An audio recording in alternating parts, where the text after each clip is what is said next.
방송에서 제공하는 투자 정보는 투자 판단에 대한 조언입니다. 방송에서 제공하는 주식의 가치, 가격 상승 및 가격 하락에 대해서는 방송사에서 보장하지 않습니다.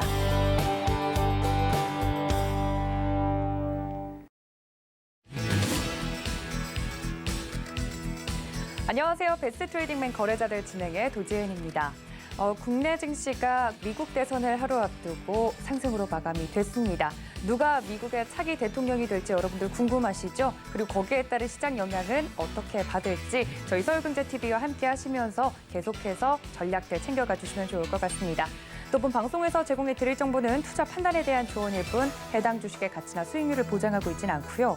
또 서울경제TV는 자본시장 통합법 준수하고 있습니다. 1:1 투자 상담과 유사 수신행위 등 모든 불법 사항을 엄중하게 금지하고 있다는 말씀까지 전해드리면서 그럼 베스트 트레이딩맨 거래자들 힘차게 출발합니다.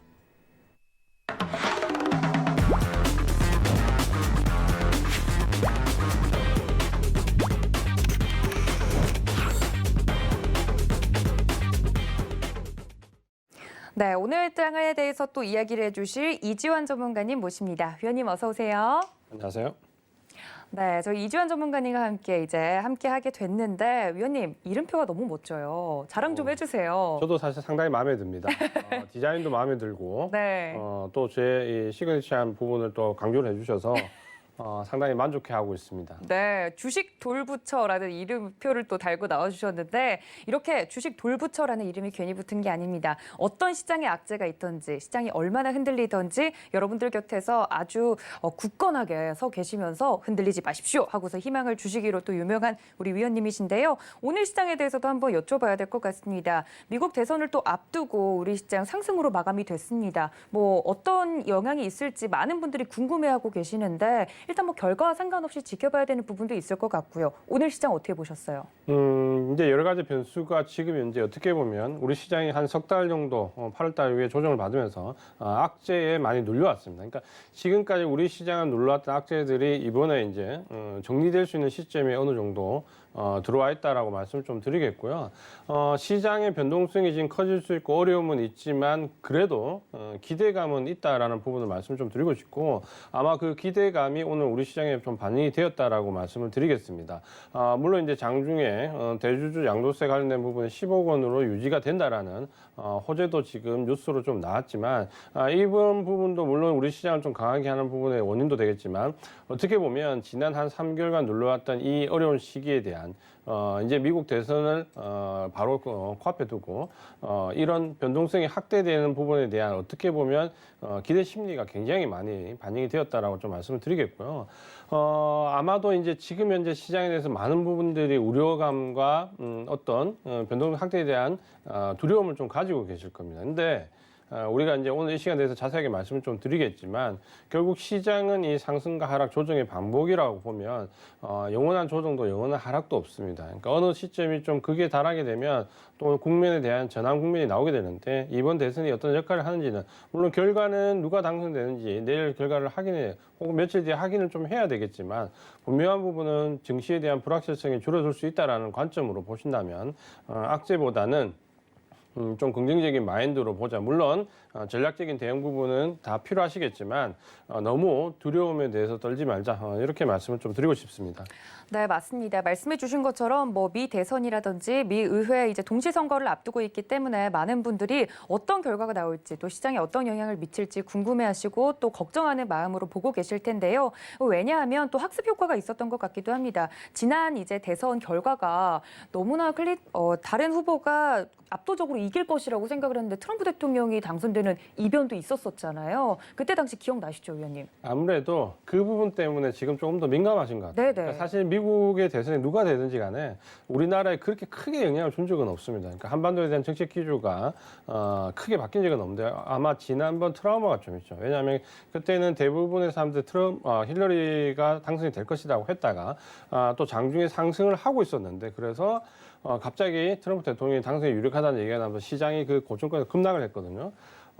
전체적으로 상승폭 대비 하락폭까지 감안하면 거의 한 코스피 지수 한 5% 가까이 폭락을 했었습니다. 그러니까 아무래도 이제 그런 부분에 대한 두려움을 지금 갖고 있는데 오히려 저는 그렇게 봅니다. 왜냐하면 지금은 이미 그 두려움을 계속해서 이전부터 가지고 있었다라는 거죠. 누가 당선이 되든 대선 불복종에 대한 얘기까지 지금 나오고 있기 때문에 아마도 그런 부분이 나왔을 때 단기적인 충격은 받겠지만 증시는 항상 이 예상치 못한 부분이 나왔을 때 충격을 받고 예상을 하고 있던 악재는 물론 악재가 반영이 되긴 하지만 그렇게 충격적이지 않습니다. 그러니까 이 부분들을 좀 보신다면은 이미 우리는 지금 예상하고 있잖아요.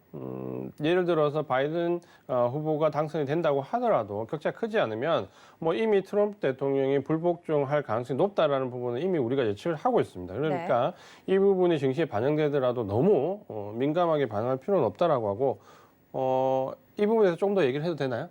잠시 뒤에 그럼 이슈로 네, 이슈에서 더 좀 자세한 말씀드리겠습니다. 이야기를 나눠드리도록 하겠습니다. 맞습니다. 말씀드렸던 것처럼 미 대선 결과와 상관없이 또 시장이 미리 예측하고 있는 부분에 대해서는 오히려 불확실성이 줄어드는 게 호재로 작용할 가능성이 높다라고까지 시장에 대해서 이야기를 해주셨는데요. 이런 시장에 대한 자세한 이야기들 노란톡에서도 나눠보실 수 있습니다. 서울경제 이지환 검색을 하시고 들어오시거나 아래 하단에 나가고 있는 QR코드 보이시죠? 이쪽을 카메라 어플로만 비추셔도 입장이 가능하니까 들어오셔서 좀 더 자세한 리딩 받아보시길 바랍니다. 자, 저희 그렇다면 이렇게 시장에 대한 이야기 마무리하고요. 일단 투데이 이슈 함께 만나보시죠. 네, 오늘 시장의 이슈 두 가지를 꼽아봤습니다. 미 대선에 숨죽인 서학개미, 미국 부자의 75%는 저가 매수 기회로 삼고 있다라는 내용과요. 코스피 지수에 대해서 많은 증권사들이 리포트를 내놓고 있습니다. 2021년 주가 전망치 발표를 보고 한번 이야기를 나눠보도록 하겠습니다. 네, 이제 국내에 있는 개인 투자자분들뿐만 아니라 이제 또 이렇게 해외 증시에 눈여겨보고 계시는 분들, 서학개미라고도 저희가 이야기를 하죠. 미 대선을 앞두고 모든 투자자분들이 이렇게 동태를 좀 살펴보고 있는 것 같긴 해요. 근데 이슈를 또 보니까 미국의 부자는 75%는 무려 저가 매수 기회로 삼고 있다. 뭐 이런 기사도 나오고 있다고 하는데 어떻게 생각하시나요, 위원님?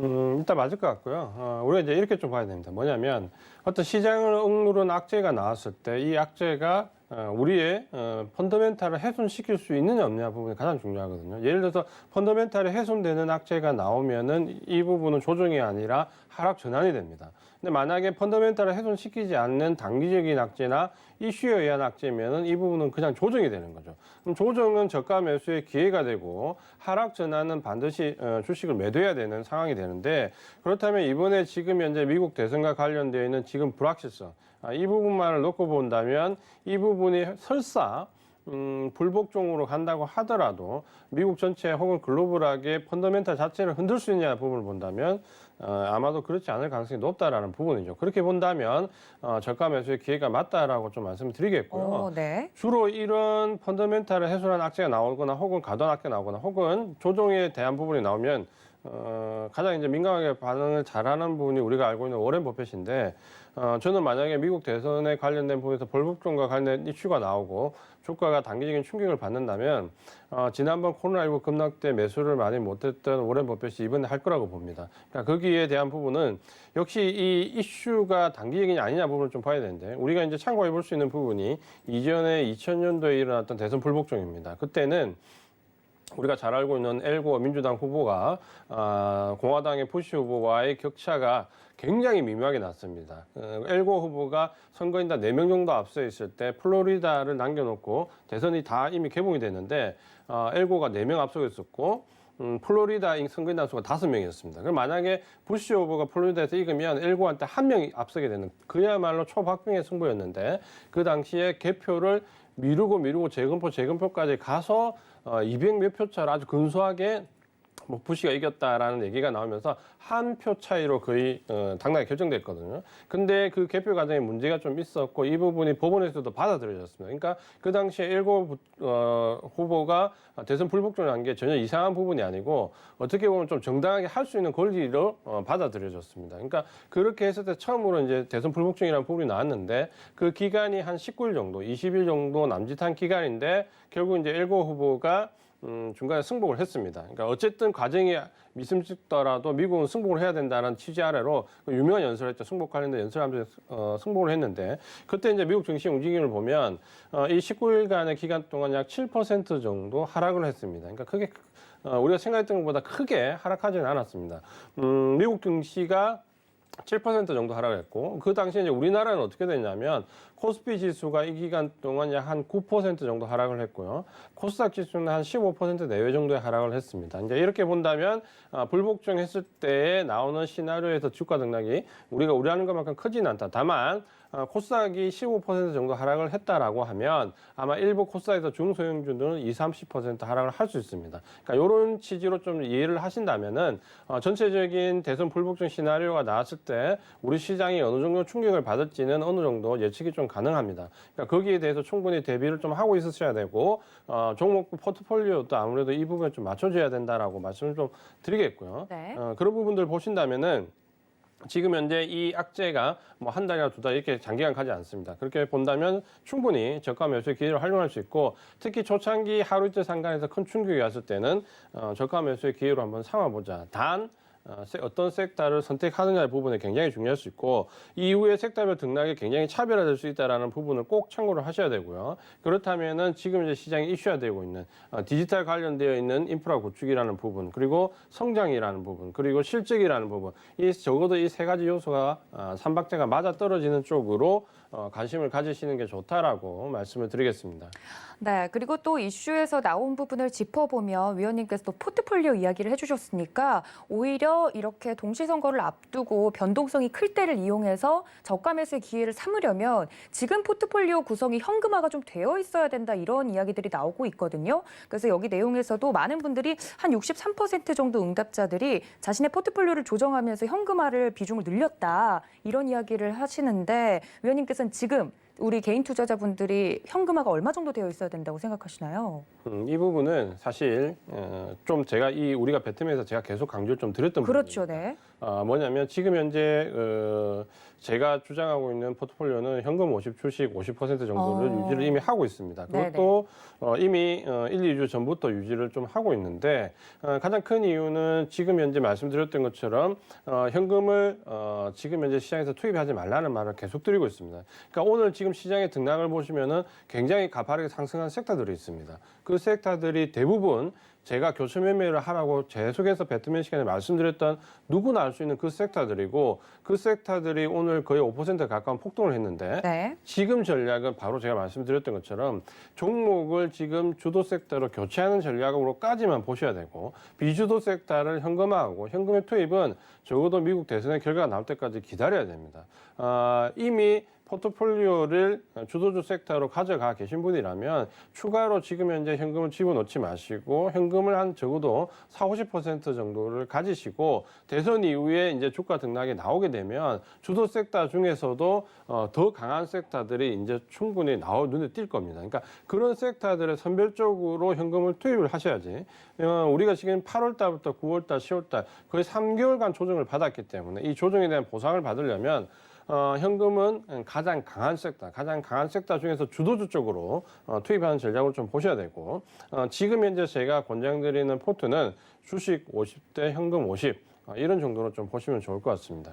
네, 많은 분들께서 또 이야기를 해주시는 게 이런 포트폴리오에 대한 전략인데 이주환 전문가님께서는 계속해서 이야기를 해주셨던 부분입니다. 이미 뭐랄까요, 준비성과 인내심이 같이 준비가 되어 있어야 또 이런 기회를 잡을 수 있지 않나라고까지 이야기를 해주시면서요.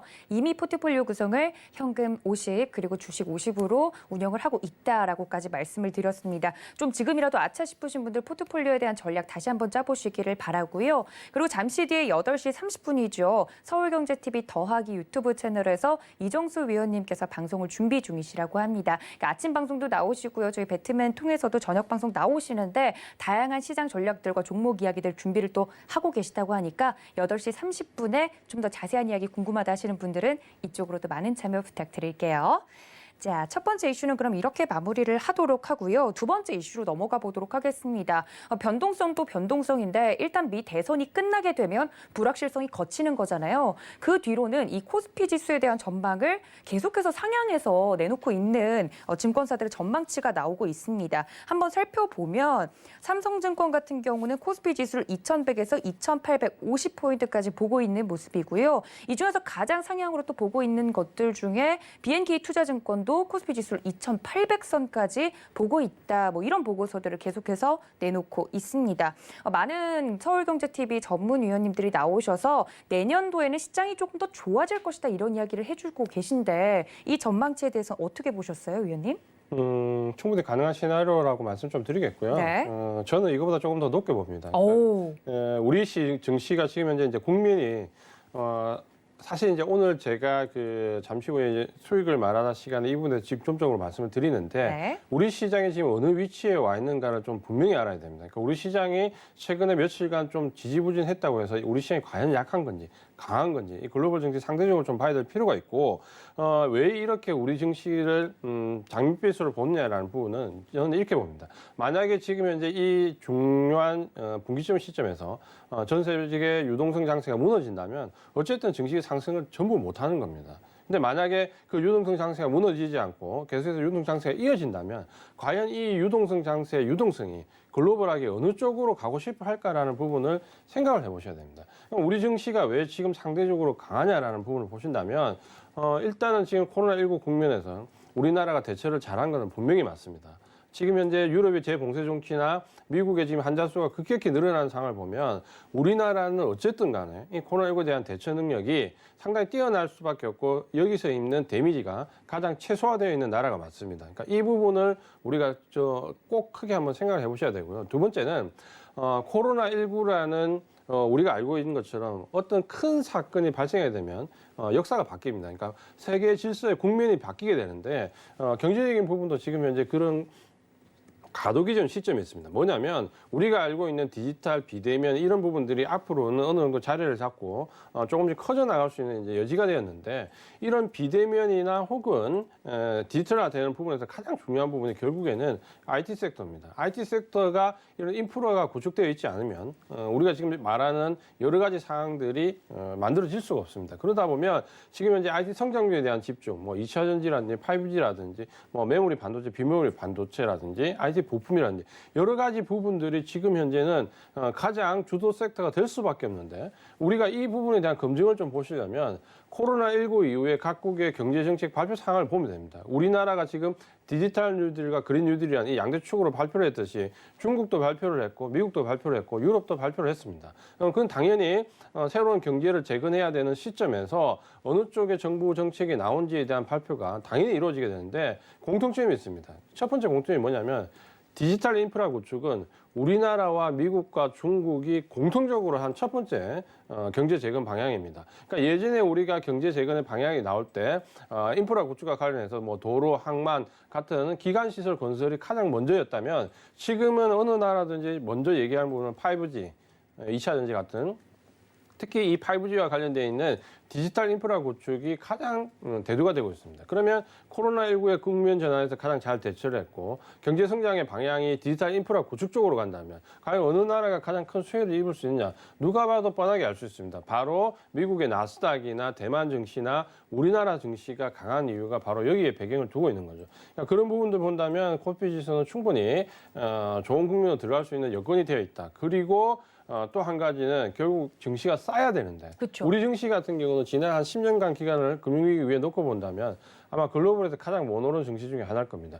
지금 바닥에서 가장 상승률이 도드라졌다라고 얘기를 하지만 전체적인 상승률을 본다면 PER 겨우 코스피 지수 12배에서 왔다 갔다 합니다. 지금 우리가 알고 있는 나스닥이나 S&P 같은 경우는 PER 이미 20배 육박하고 있는데 그런 부분들을 본다면 아직까지 우리나라 증시가 상당히 저평가되어 있는 국면이 있고 이런 국면 전환에서 여러 가지 상황들이 우리나라 맞아떨어진다면 저도 지금 현재는 미국 대선을 앞두고 있고 추가 경기 부양책이 지연되고 있고 코로나19가 재확산되면서 지금 글로벌 증시가 상당히 하방 압박을 받고 있지만 이 부분이 극복이 된다면 다시 유동성 장세가 펼쳐진다. 아마도 우리나라 증시가 글로벌 증시 중에서 가장 강한 증시 중에 하나가 될 것이다라는 부분을 좀 인지할 수 있고 다만 이제 유동성 장세가 한 번 이루어졌고 조정을 겪고 유동성 장세가 2차로 들어가게 되면 특징이 있습니다. 가장 큰 특징이 뭐냐면 유동성이 이제 이전에 1차 유동성 위기 때처럼 아무 섹터나 다 골고루 들어가지 않는다라는 거죠. 섹터별로 차별화해서 들어가는데 그 차별화되는 가장 큰 주안점이 뭐냐면 실적과 성장성입니다.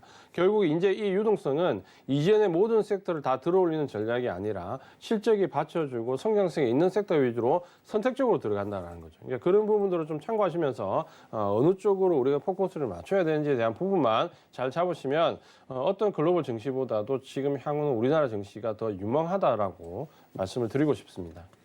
네, 내년 전망치가 그렇게 허무맹랑한 이야기가 결코 아니다라는 이야기를 해주시면서 자세하게 시장에 대한 분석을 해주셨는데요. 각 증권사들이 내놓은 이야기들 중에 그중에서도 앞으로 우리 시장을 이끌 것으로 예상이 되는 섹터군들을 좀 꼽아봤는데요. IT, 철강, 자동차 뭐 이런 부분이랑 또 철강, 화학까지 주목하라고 한 증권사들도 있었습니다. 이 중에서도 위원님께서 뭐 앞으로 그래도 갈 섹터군들 중에서 안 갈 섹터군들 말고 이렇게 주도를 할 만한 섹터군들을 꼽아주신다면 다 이 부분들도 동의하시나요? IT나 철강, 자동차 중에서?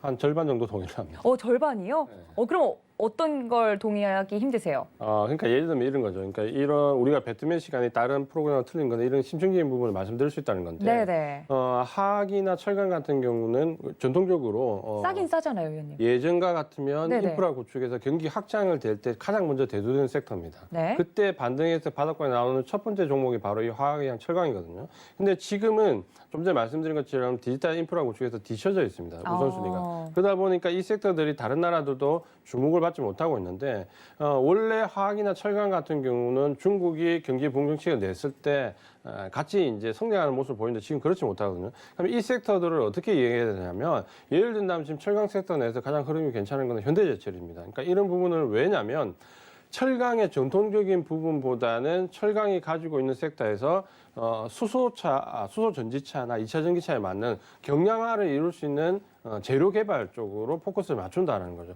그러니까 이렇게 기존에 우리가 알고 있는 조선 자동차 같은 일반적인 철강이 아니라 경량화를 시킬 수 있는 쪽으로 포커스를 맞추는 현대제철 같은 종목만 특정 종목만 오른다라는 거죠. 그러니까 그 선별성이 있다는 거고 또 화학에 대해서 제가 말씀드리면 화학은 우리가 지금 화학 섹터로 분류를 하지만 전통적인 화학주보다는 오히려 IT 소재에 관련된 종목들이 집중적으로 오르고 있습니다. 그러니까 화학이라는 전통적인 우리가 알고 있는 뭐 플라스틱 관련된 재료라든지 이런 쪽보다는 IT 소재와 관련된 쪽으로 국한돼서 오르기 때문에 화학이나 철강 전체 섹터를 우리가 포커스를 맞추기보다는 지금 현재 경제 개발되는 정책과 맞물려 있는 IT 소재 쪽이나 혹은 수소 전지차 경량화 관련돼 있는 쪽으로 선별적으로 접근을 해야 된다라는 부분에서 50%는 맞고 50%는 부합하지 않는다라고 말씀을 좀 드리고 싶습니다. 알겠습니다. 이렇게 또 나왔던 내용 중에서 절반 정도는 동의를 하지만 나머지에 대해서 좀 더 자세하게 동의하기 힘든 이유에 대해서도 설명을 해드렸으니까요. 무조건 저평가되어 있다고 또 좋은 종목이나 섹터라고 말하기에는 또 어려움이 있다라고까지 힌트를 드렸으니까 여러분들 참고 부탁드립니다. 자, 그렇다면 투데이 이슈 여기서 마무리 짓고요. 저희는 마켓 트렌드 시간으로 다시 돌아올게요. 잠시만요.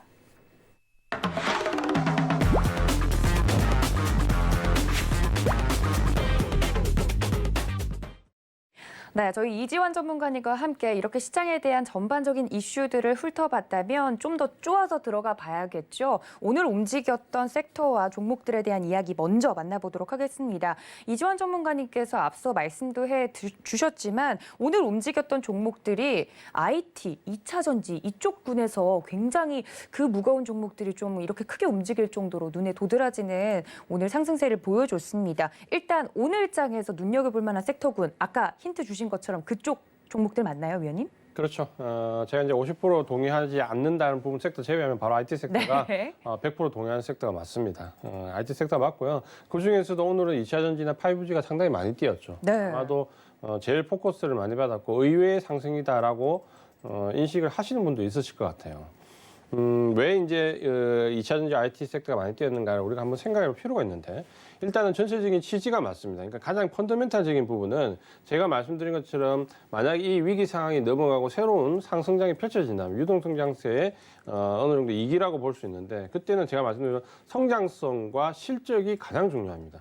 그러면 지금 현재 성장성과 실적을 그 동시에 가지고 있는 섹터가 그렇게 많지 않은데 2차 전지나 5G는 여기에 100% 해당이 됩니다.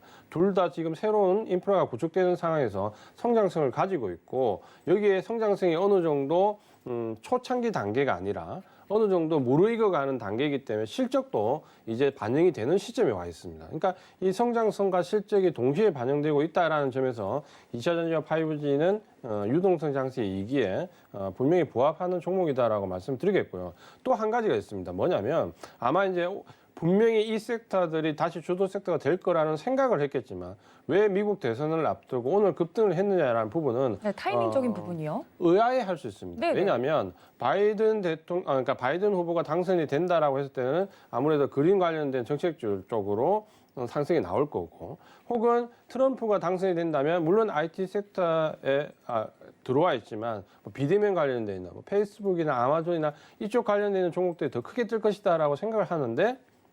의외로 테크놀로지 관련된 종목들이 뛰었다는 거죠. 그 부분은 왜 그러냐면 결국 오늘 상승의 주체가 수급이 거의 외국인의 수급인데 이 외국인이 지금 현재 어떤 선택을 하겠냐. 만약에 여기 계신 시청자분들이 외국인이 어떤 선택을 하겠습니까? 바이든을 선택하겠습니까? 트럼프를 선택합니까? 둘 다 선택하기 어렵다는 거예요. 지금 상황에서. 그렇다면 잘 생각해 보시면 이 바이든이 말하는 그린 뉴딜 정책과 트럼프가 말하는 IT 성장 정책에 공통점이 있습니다. 제가 좀 전에도 말씀을 드렸었는데 뭐냐면 이 2차 전지와 5G와 비메모리 반도체와 관련되어 있는 종목들은 뭐냐면 트럼프가 얘기하는 IT 성장주에도 포함되어 있고요. 바이든이 얘기하는 그린 정책을 위해서도 필수적인 요소들입니다. 결국 이 2차 전지는 IT와 그린 뉴딜이라는 정책에 공통분에 포함되어 있고 그린 뉴딜 정책을 시행하는데 5G는 절대적인 인프라 구축입니다. 그리고 5G와 2차 전지가 간다면 MLCC는 따라가게 되죠. 여기에 그린 뉴딜 정책을 하기 위해서 필요한 태양광이나 풍력이나 여러 가지 요소에서 비메모리 반도체도 역시 필수적입니다. 그러니까 이런 바이든과 트럼프가 누가 되든지 간에 오를 수 있는 섹터가 바로 오늘 올랐던 IT 섹터들이다라고 보시면 지금 외국인들의 선택도 어느 쪽에 치우치기보다는 누가 되더라도 올라갈 수 있는 섹터 쪽으로 포커스를 맞춘다라는 거죠. 그래서 아마 오늘 우리 개인 투자자분들이 가장 실망감이 크셨던 분들이 누구냐면 누구나 지금 현재 바이든이 유리하다는 얘기를 들으시고 오늘 그린 뉴딜 정책 관련 종목으로 접근하신 분들은 전부 마이너스입니다. 이 상승장에서도 오늘 전부 다 마이너스가 나버렸죠. 그러니까 그런 부분들을 보신다면 제가 종목이나 섹터 선택이 중요하다는 부분은 적어도 미국 대선이 지금 결과가 나오기 이전이라면 이 두 후보의 공통된 섹터 쪽으로 접근을 하시는 전략이 가장 합리적이다라고 말씀을 드리고 싶습니다.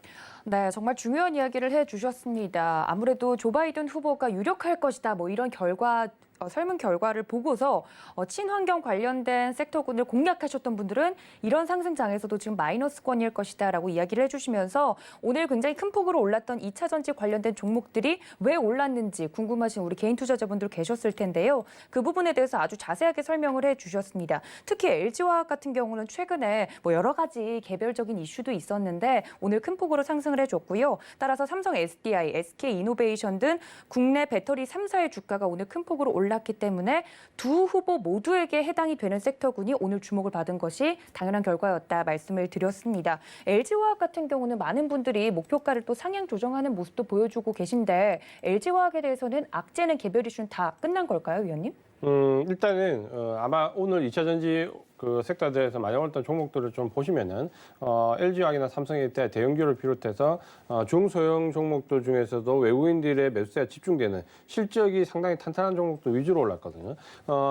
우리가 이전에 5G에서도 경험했던 부분이 있습니다. 뭐냐면 1차 상승, 그러니까 섹터가 새로 생기는 신규 섹터에서 1차 상승 기간에는 거의 그 섹터 안에 들어있는 종목이라면 그냥 다 같이 오릅니다.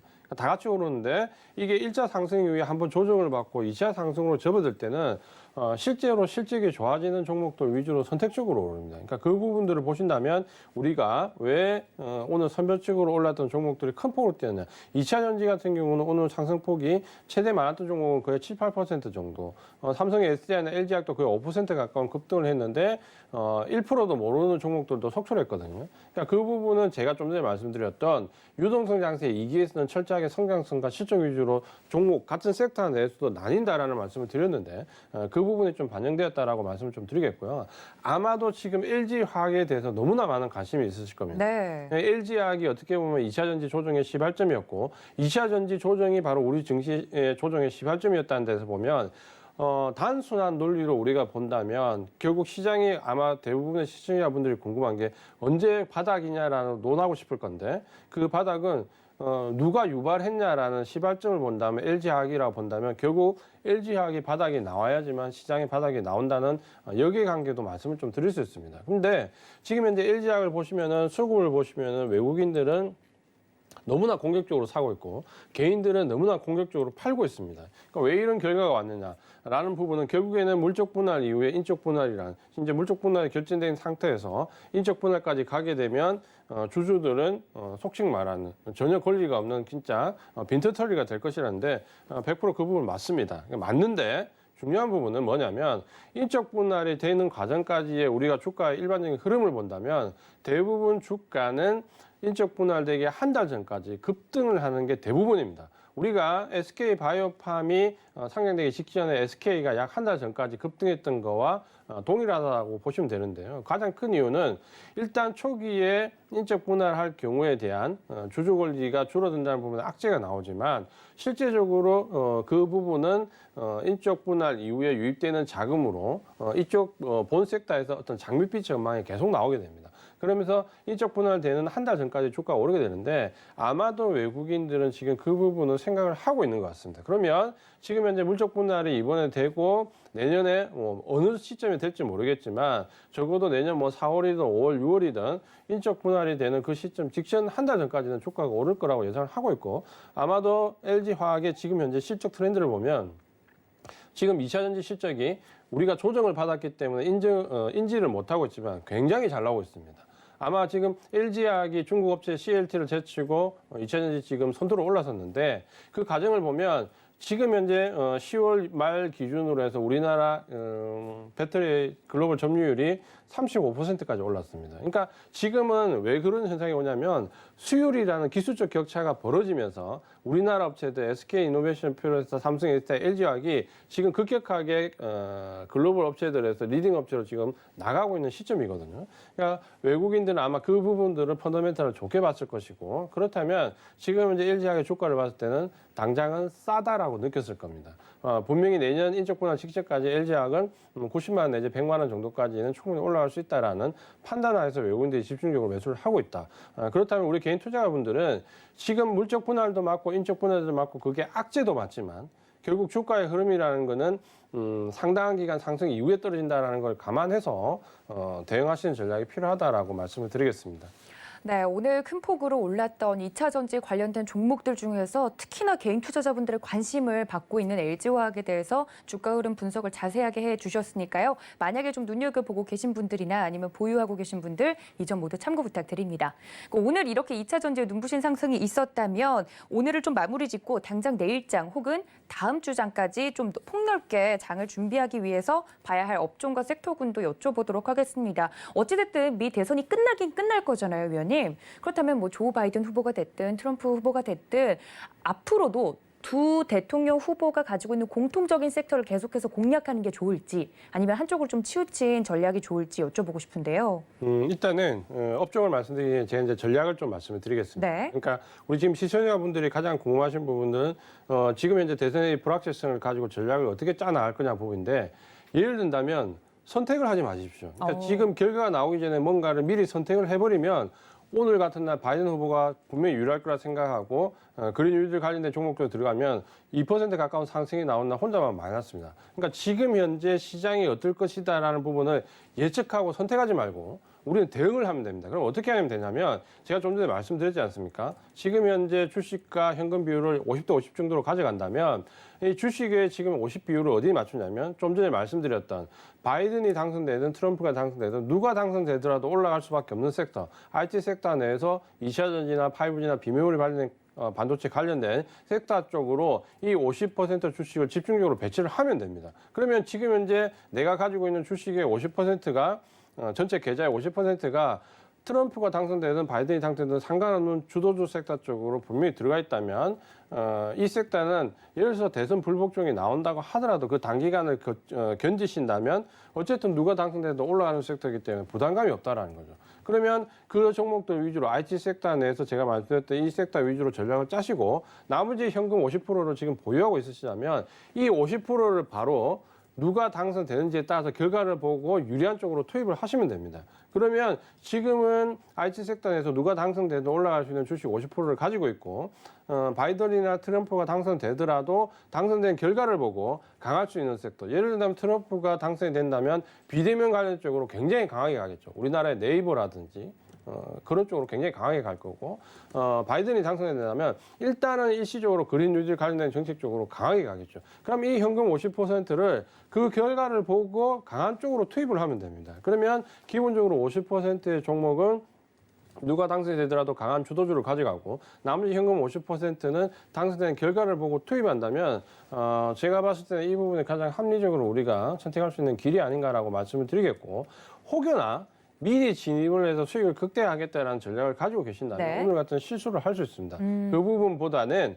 조금 수익률을 낮추더라도 누구나 올라갈 수 있는 섹터 위주로 장기 종목 위주로 잡으시고 나머지 섹터들을 강한 섹터 대선 결과를 보고 전략에 맞게 투입하는 전략으로 가신다면 가장 선택에 부담이 없다라고 말씀을 좀 드리겠고요. 네. 만약에 지금 현재 현금을 마련하지 못하셨거나 혹은 비주도 섹터에서 머물러 계시는 분들이라면 내일이라도 괜찮습니다. 미국 대선 결과가 뭐 하루 이틀에 나오는 거 아니잖아요. 그렇죠. 그러니까 아직까지 하루 이틀 며칠간 시간이 있다라고 본다면 일단은 추가 현금 투입을 하지 마시고 가지고 계신 종목들을 제가 말씀드렸던 누가 당선돼도 상승할 수 있는 종목들 위주로 일단 교체를 하십시오. 그게 가장 급박한 전략이고 교체한 다음에 나머지 현금 부분은 보시면서 대응을 하자.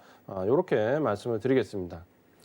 네, 미리 선택을 하지 말자라고 이야기를 해주셨습니다. 그렇다면 어떤 후보가 되든 간에 좀 올라갈 수 있는 그런 섹터군과 업종을 굳이 꼽아주신다면 위원님 어떤 쪽을 공략하는 게 좋을까요? 역시나 2차 전지일까요? 네, 일단 기본적으로 2차 전지, 5G 그리고 2차 전지와 5G가 가면 MLCC는 무조건 따라가게 됩니다. 그러니까 MLCC 여기에 메모리 반도체도 괜찮고 비메모리 반도체도 괜찮은데 이런 정도까지 네 섹터를 섞어 가시면 됩니다. 그러면 지금 현재 보시면 네 가지 섹터를 제가 말씀을 드렸는데 10%씩 사시면 주식이 40% 비중이 됩니다. 여기에 좀 더 좋을 수 있는 쪽으로 5%씩 더 집어넣으시면 이 네 가지 섹터를 가지고 50%의 비율을 맞출 수가 있습니다. 그러니까 지금은 거기 정도까지 생각하시는 게 좋을 것 같고 또 한 가지 팁을 말씀드리면 네. 제가 좀 전에 우리가 이 프로그램 소개에서 말씀드렸던 예를 들어서 트럼프 대통령 불복종이 나왔을 때 증시가 받는 충격에 대해서 말씀을 드렸습니다. 미국 증시가 한 7% 정도,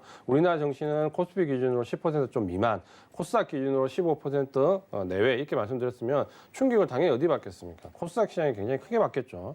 만약에 코스닥 시장 내에 대형주가 아니고 중소형 종목이면 한 20-30% 조정을 받을 수도 있습니다. 그러니까 그걸 감안해서 지금 현재 투입되는 주식의 종목을 가급적 코스피 시장 위주로 좀 잡으시는 게 좋습니다. 그러니까 이건 리스크에 대한 대비가 첫 번째 되고 두 번째는 지금 현재 코스닥 시장이 급락폭이 컸기 때문에 최근 한 일주일 상간에는 코스닥 시장이 좀 강하게 비교적 강하게 반등이 나왔습니다. 근데 이 국면을 전체적으로 놓고 본다면 시장은 지난 일주일만 코스닥 시장이 강했을 뿐 전체적인 조정 기간에서의 시장은 코스피 시장이 훨씬 강합니다. 왜냐하면 코스피 시장은 외국인들의 저가 매수세를 받는 IT 섹터들이 상당히 많았기 때문에 만약에 시장이 이제 진짜 본격적으로 상승 반전을 한다? 그러면 코스닥 시장 대비 코스피 시장이 오히려 이후에는 강할 수 있습니다. 그런 부분을 본다면 리스크 관리 측면이나 시장이 상승 반전했을 때 수익을 생각하신다면 이런 IT 섹터 내 종목 배치를 가능하면 코스피 시장 위주로 지금은 일단 해놓으시는 게 훨씬 더 유리할 수 있다라고 말씀을 드리겠습니다. 네, 내일장에 대한 힌트도 좀 주셨습니다. 어떤 후보가 되든 간에 올라갈 수 있는 섹터군도 중요하고 그리고 양쪽 시장 중에서 굳이 고르자면 코스피 시장에 대한 종목들을 좀 눈여겨보는 게 좋겠다라고까지 꼽아주셨습니다. IT, 2차 전지 그리고 5G, 비메모리, 반도체에 대해서까지 힌트를 드렸으니까요. 이 섹터군들에 대한 이야기까지 여러분들 모두 챙겨가 주셨으면 좋겠고요. 저희 위원님과 함께 좀 더 자세한 이야기 나누고 싶다 하시는 분들 노란톡 열어두고 있겠습니다. 서울경제 이지원 검색을 하시고 유튜브 들어오시거나 아래 하단에 나가고 있는 QR코드 보이시죠? 이쪽으로 이제 카메라 어플 비추시기만 해도 바로 입장이 가능하니까 들어오셔서 이런 이야기를 나눠보시면 좋겠습니다. 자, 그리고 지금 현재 서울경제TV 더하기 유튜브 채널에서 이정수 위원님의 무료 온라인 방송도 오픈이 됐다고 합니다. 들어오셔서 뭐 11월장이 됐든 아니면 대선 이후의 시장이 됐든 여러 가지 시장 전략이 좀 필요하신 분들 이쪽으로 들어오셔서 자세한 이야기 나눠보시면 더욱더 도움이 되실 거라 생각이 듭니다. 자, 그렇다면 오늘 마켓 트렌드 여기서 마무리 짓고요. 저희는 당신을 위한 한마디로 다시 돌아올게요. 잠시만요.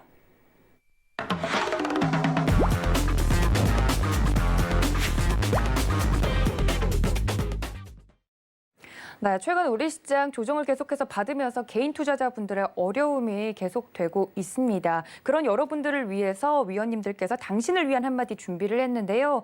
이재현 위원님께 또 여쭤봐야 될 것 같습니다. 위원님, 개인 투자자분들에게 하고 싶은 이야기가 있으시다고요?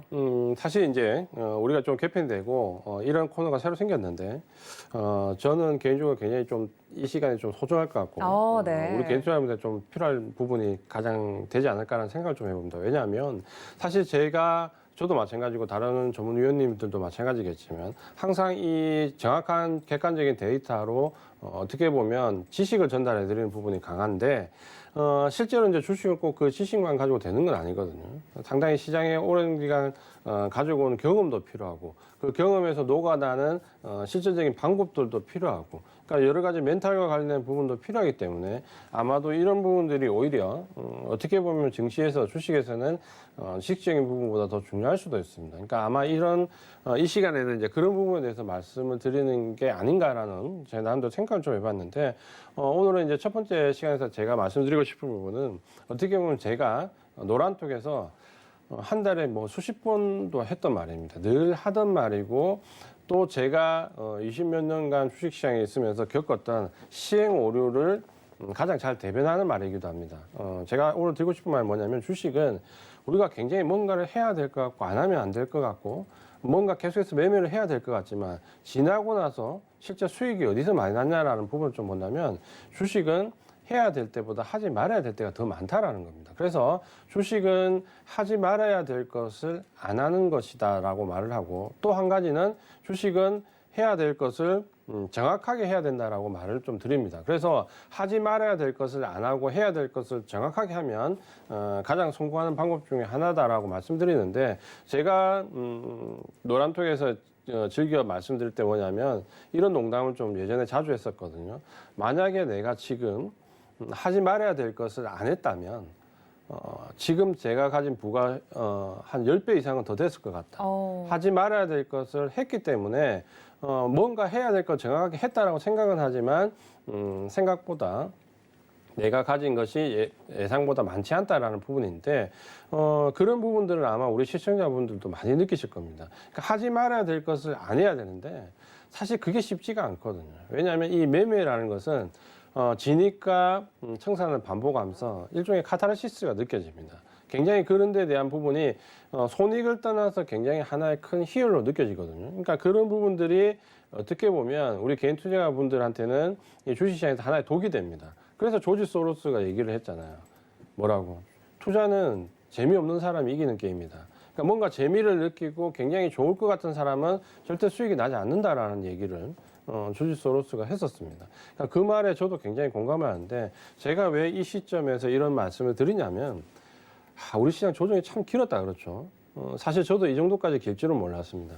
8월 달에 10% 조정을 받을 때 2차전지 고평가 논란이 나오면서 우리 시장 내부 중국 시장, 일본 시장 비롯해서 2차전지 관련 종목들이 10% 내릴 때 한 달 정도 조정을 끝날 줄 알았습니다. 근데 느닷없이 9월 달에 미국의 IT 나스닥에 관련돼 있는 대형주들이 콜옵션 물량과 맞물리면서 또다시 10% 이상 조정을 받았습니다. 두 번째 조정이었고 마지막에 이제 10월 달에 좀 시장이 반전될 만한 시점에서는 미국의 대선 불확실성과 추가 경기 부양책 지연이라는 어떻게 보면 증시보다는 정치적인 이슈가 또 들어와 버렸죠. 그렇게 따지면 이제 8월 달, 9월 달, 10월 달 이 3개월간의 조정은 사실은 이제 지수 폭이 더 하락하지 않았기 때문에 조정이라고 말은 드리지만 우리 시청자분들 계좌는 아마 하락장에서 겪었던 것보다 더 크게 손실 나신 분들이 상당히 많으실 겁니다.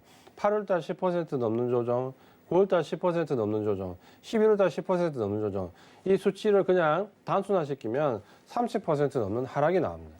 그럼 우리 개인 투자자분들은 시장 하락보다 사실 계좌 하락이 더 크기 때문에 아마 지금 계좌 손실률이 50% 넘어가시는 분들이 아마도 상당히 많으실 겁니다. 근데 저는 이 부분들이 모두 그 시청자분들의 잘못이라고 생각하지 않습니다. 왜냐하면 지금 가장 제가 농담 삼아 얘기하지만 최악의 선택을 하신 분들이 삼성전자를 팔고 신풍제약을 샀다가 손절하고 다시 빅히트를 사신 분들인데 시장에는 이런 분들이 상당히 많습니다. 요 세 가지 매매를 8월달 말부터 해서 9월달, 10월달 하면 내 계좌가 100이라고 하면 지금 계좌에 아마 20%가 채 남아있지 않습니다. 그러니까 왜 이런 결과가 왔을까를 본다면 8월 달에 삼성전자를 팔 이유가 분명히 있습니다. 뭐냐면 그때 8월 말 9월 초에 뭡니까? 미국의 IT 종목들, 실제로는 IT 테크놀로지가 아닌 나스닥 대형주 종목들 콜옵션 얘기가 나오면서 제2의 닷컴 버블이냐는 뉴스가 도배를 했었습니다. 그러다 보니까 삼성전자를 당연히 팔고 싶어지는 거죠. 아, IT 종목도 이제 다 왔나? 그럼 삼성전자를 팔아야 되겠구나 라는 심리를 가질 수밖에 없었고, 두 번째 신풍제약과 열풍이 불었을 때는 코로나19 급락이라는 사태 이후에 치료제와 관련 부분에서 계속해서 이슈화가 됐습니다. 그러니까 거기에 이제 잘못된 전달된 부분들이 굉장히 농후하면서 신풍제약이 급등락이 나오면서 또 신풍제약에 접근을 할 수밖에 없는 이유가 있었고, 나머지 이제 빅히트에서 마지막으로 무너졌을 때는 누구나 알고 있는 속칭 따상이라는 부분, 이전에 SK 바이오팜이나 카카오 게임즈가 적어도 상장 첫날에는 상한가의 상한가를 유지했다라는 부분 때문에 그 부분이 대거 언론에서 노출이 됐고, 모든 개인 투자가분들이 이 빅히트를 공모하지 못한 분들이 첫째 날에 상한가의 상한가는 유지가 되는구나. 그럼 그 다음날 하루 정도에 몇 프로라도 먹고 팔지라는 심리로 들어갔던 부분이 이렇게 무너질 줄 몰랐다라는 거죠. 그럼 따지고 보면 우리 시청자분들이 삼성전자를 매도하거나 신풍제약이나 우리가 알고 있는 빅히트를 매수했던 부분은 상당한 매수 이유가 있었고 매도 이유가 있었다 그렇죠. 근데 증시는 이제 항상 그런 부분과는 무관하게 움직인다는 거죠. 그러니까 지나고 나서 생각해보면 어떤 생각이 듭니까? 8월 달에 아무것도 안 하고 지금까지 있었다면 아마도 이렇게 처참한 결과가 없었지 않았을까라는 생각을 해볼 수 있습니다. 그렇죠? 항상 우리가 지나고 나서 후회를 하는데 실제로 그렇게 하신 분들 많이 있습니다. 시장의 상승폭을 좀 덜 할 수 있는 종목주로 몰아놓고 그냥 대응을 안 하시는 거죠. 필요에 따라서는. 그러니까 결국에는 하지 말아야 될 부분을 우리가 인위적으로 하면서 내 계좌가 손실이 굉장히 커지는 거거든요. 그래서 주식시장에서는 매매를 할 때보다 매매를 안 하는 횟수가 많을수록 수익은 높아집니다. 이거는 제가 오랫동안 시장에 있어본 절대적인 진리 중에 하나인데, 내가 뭔가 계속해서 매매를 하는 상황은 뭔가 내가 지금 잘 안 되고 있다는 반증입니다. 뭔가 손실을 복구하기 위한 매매를 부르는 안 좋은 상황에 있다는 반증입니다. 오히려 매매 횟수가 줄어들수록 내 매매가 잘 되고 있다는 반증이고, 내 종목이 잘 가고 있다, 혹은 어려운 장에서도 잘 버틸 수 있다는 반증입니다. 그게 안 되니까 계속해서 종목을 교체해야 되고, 종목을 계속해서 새롭게 매매를 해야 되고, 그 손실을 복구하기 위해서 또 매매를 해야 되는 악순환이 나오는 거죠. 그렇게 따지면 결국에 이 오랜 동안 매매해 보신 분들은 알겠지만, 지나가고 생각하면 차라리 아무것도 안 하던 때가 더 나았다라는 거죠. 그래서 이 주식은 하지 말아야 될 것을 안 하는 게, 뭔가를 하는 것보다 더 중요한 게 주식시장입니다. 어떻게? 수익을 위해서는. 우리가 1-1은 제로입니다. 전날 1을 벌고 그 다음날 1을 잃어버리면 그 다음날 제로가 되죠. 근데 전날 1을 벌고 그 다음날 아무것도 안 하면 0이면 그 다음날은 1이 남아 있습니다. 이게 계좌에서 가장 중요한 수익의 원리 중에 하나입니다. 그래서 1-1을 만들지 말고 1+0을 만드는 게 훨씬 더 유리하다는 부분을 좀 알았으면 좋겠고요. 반면에 이제 주식시장 또 이런 것도 있죠. 하지 말아야 될 것을 절대 하면 안 되지만 반드시 해야 될 것은 정확하게 해야 됩니다. 아마도 지금 미국 대선 이후가 이제 본격적으로 뭔가 정확하게 해야 되는 시점인데, 오히려 이전에 하지 말아야 할 때에서 많이 움직이셨던 분들이 미국 대선 이후에는 이제 본격적으로 움직여야 될 때는 오히려 겁을 먹을 수 있습니다. 그러니까 이런 상황이 계속해서 반복되는데 그러실 필요 없고, 지금 미국 대선 이후에 새로운 시장이 펼쳐지면 뭔가 해야 되는 상황이 왔다라고 생각되면 절대 두려워하지 말고 정확하게 하는 게 필요하다. 오늘은 이 부분에 대해서 말씀 좀 드리고 싶습니다. 그래서 주식은 하지 말아야 될 것을 안 하는 것, 해야 될 것을 정확하게 하는 것이다라고 말씀을 좀 드리고 싶습니다.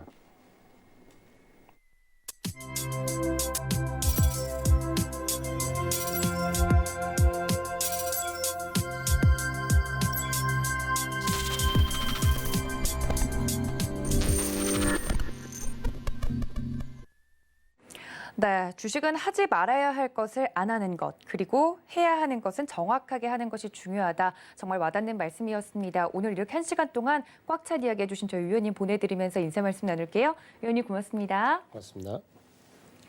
네, 저희 위원님과 좀 더 자세한 이야기 하고 싶다 하시는 분들 노란톡 열어두고 있겠습니다. 서울경제 이지환 검색을 하시고 들어오시면 저희 위원님과 함께 이런 시장에 대한 리딩부터 종목 이야기까지 나눠보실 수 있으니까 이쪽으로 바로 입장 부탁드릴게요.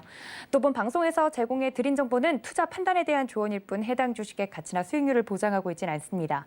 또 서울경제TV는 자본시장 통합법 준수하고 있죠. 1:1 투자 상담과 유사수 신행위 등 모든 불법 사항을 엄중하게 금지하고 있다는 말씀까지 전해드리면서 오늘 거래자들에서 준비한 내용은 여기까지입니다. 이어지는 심야 상담소도 많은 시청 부탁드릴게요. 시청해주신 여러분 고맙습니다.